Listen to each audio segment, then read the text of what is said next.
안녕하십니까. 국가교육위원회 비상임위원이자 신전대협 공동의장을 맡고 있는 김건입니다. 지난 18일 뉴스타파는 손효숙 프리덤 칼리지 장학금 받은 대학생도 국가교육위원이라는 제목의 기사를 게재했습니다. 이어 19일 더불어민주당 박경미 대변인은 해당 기사를 인용한 브리핑을 진행했습니다.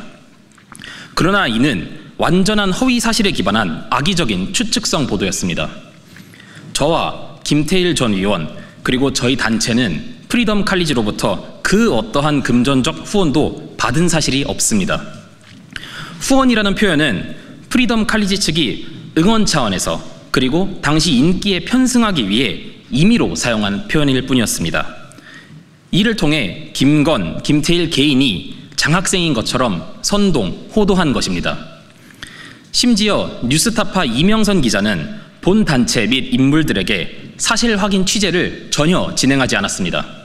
명백한 언론윤리 위반에 해당하는 행위입니다. 한국 탐사 저널리즘 센터라는 이름의 먹칠하는 행위입니다. 이뿐만이 아닙니다.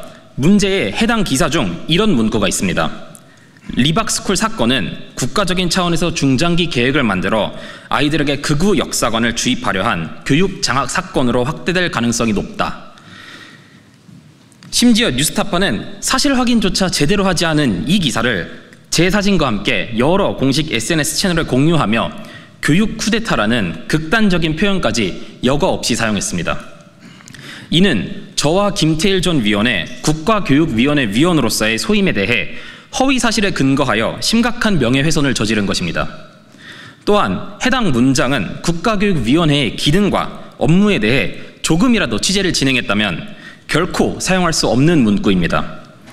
국가교육위원회 공식 홈페이지에는 지금까지의 회의록과 백서가 전부 공개되어 있습니다. 그중 도대체 어떠한 부분이 극우적인지 교육 장학 시도였는지 되묻고 싶습니다. 이는 결국 기자와 매체의 무리한 주장에 대한 근거로 삼기 위해 사실을 확인하지 않고 조작, 호도, 선동 행위를 한 것입니다. 단순한 보도 과실이 아니라 악의적 의도가 다분한 허위 사실 유포로서 정치적 목적을 위해 자행된 계획적 범죄입니다. 보도 이후 저희의 개인 SNS에도 해당 내용 관련 악성 댓글이 작성되는 등 허위 사실로 인한 2차, 3차 피해가 발생하고 있습니다.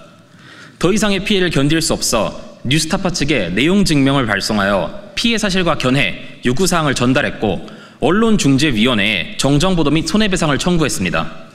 그러나 언론 윤리를 엄수해야 할 그들은 현 시점까지도 일절 회신이 없는 상태입니다.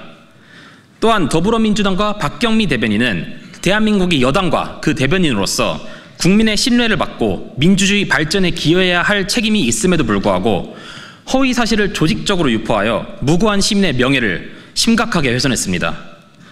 무엇보다 오직 대한민국의 미래를 위한 마음으로 백년지대의 교육을 위해 투신하고 전념했던 국가교육위원으로서의 성과들이 폄훼, 날조, 조롱으로 얼룩져가는 것에 자괴감을 느낍니다. 20대 후반, 30대 초반의 청년으로서 인생의 중요한 시기에 이러한 피해를 입은 것은 기회비용과 미래가치를 고려할 때 그 가치를 금전으로 환산할 수 없을 것입니다. 단순히 개인의 명예를 훼손한 것을 넘어 민주주의의 근간을 흔드는 중대한 범죄로서 언론의 자유라는 이름으로 용납될 수 없는 행위입니다. 언론과 정당의 사회적 책임과 직업적 양심을 완전히 저버린 이번 사건에 대해 저희는 어제 뉴스타파와 더불어민주당 박경미 대변인에 대해 경찰청 국가수사본부에 형사고소장을 접수했습니다. 이를 통해 정치권의 무분별한 허위사실 유포에 대한 경종을 울리고 언론 윤리와 정치 윤리의 회복을 도모하고자 합니다. 엄정한 수사를 통해 진실이 밝혀지고 죄질에 상응하는 강력한 처벌이 내려지기를 바랍니다. 감사합니다.